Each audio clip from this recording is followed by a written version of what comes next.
আসসালামু আলাইকুম, সবাই কেমন আছেন? আলহামদুলিল্লাহ, আমি ভালো আছি। চলে আসলাম ছাদে, বস্তা ভরে মাটি উঠিয়েছে আপনাদের ভাইয়া। এখন আমরা সবাই মিলে মাটিগুলো ঢেলে নিচ্ছি। সিম গাছের জন্য আপনাদের ভাইয়া খুব সুন্দর রাউন্ড করে একটা মাচা করেছে। দেখেন কি সুন্দর লাগছে। আর এই মাটিগুলো রোদে শুকানোর জন্য দেওয়া হলো। অনেক ভেজা মাটিগুলো। ছাদে উঠলে কিভাবে যে সময় চলে যায় বুঝতেই পারি না। আর এই যে আমার বোগেনভিলিয়া গাছে কি সুন্দর ফুল ফুটেছে। বিকেল বেলাটা ছাদে কাটাতে ভালোই লাগে, অনেক কাজও হয়ে যায় ছাদে এসে। মাশাআল্লাহ, আমার আরেকটা টমেটো গাছে অনেকগুলো টমেটো ধরেছে। লাউ শাকের পাতাগুলো মাশাআল্লাহ অনেক বড় হয়েছে। এই যে একটা পাখি এসেছে, কি সুন্দর।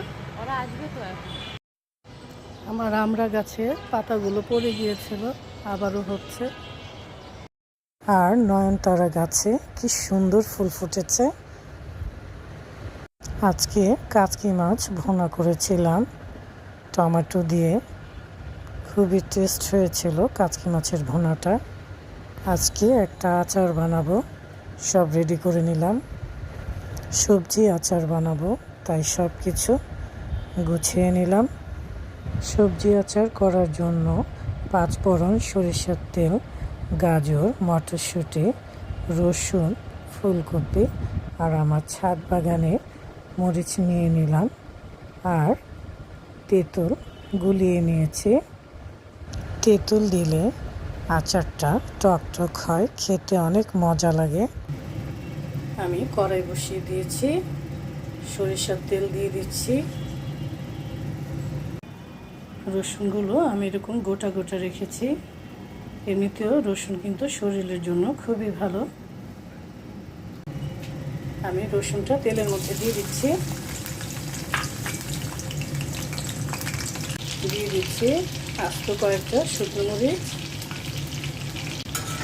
রসুন আর শুকনো মরিচ দিলে আচারের ফ্লেভারটাই অন্যরকম হয়, খেতে খুব ভালো লাগে। এক এক করে সবজিগুলো দিয়ে দিব। প্রথমেই দিয়ে দিচ্ছি ফুলকপি, গাজর, মটরশুঁটি, মরিচ। এখন সব কিছু ভালো করে মিক্স করে নিচ্ছি।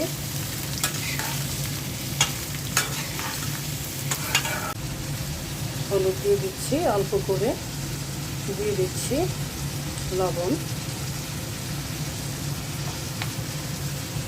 5 ফোড়ন, আদা রসুন বাটা। ভালো করে আবারও মিক্স করে নিচ্ছি।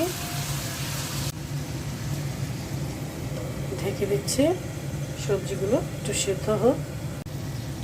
সিরকা দিয়ে দিচ্ছি আর দিয়ে দিচ্ছি গোলানো তেঁতুল।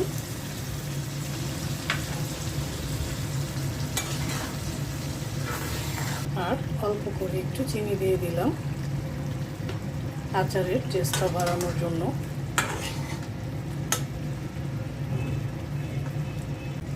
ঢেকে দিচ্ছি। দেখি কি অবস্থা, কি সুন্দর হয়েছে সবজির আচারটা।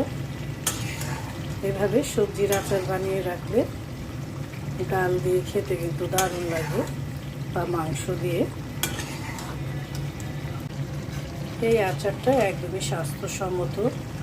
গোটা রসুন, গাজর, ফুলকপি, মটরশুঁটি,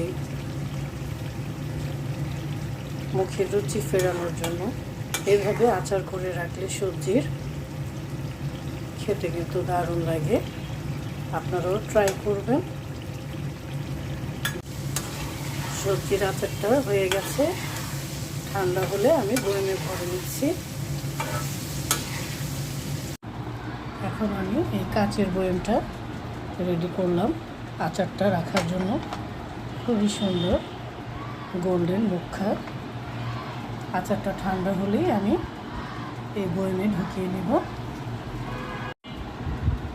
এই তো বিসমিল্লাহ করে আচারটা আমি করে নিচ্ছি। এই তো সুন্দর আচারটা একদম পরিমাণ মতো হয়েছে। এই তো বানিয়ে ফেললাম সবজির আচার।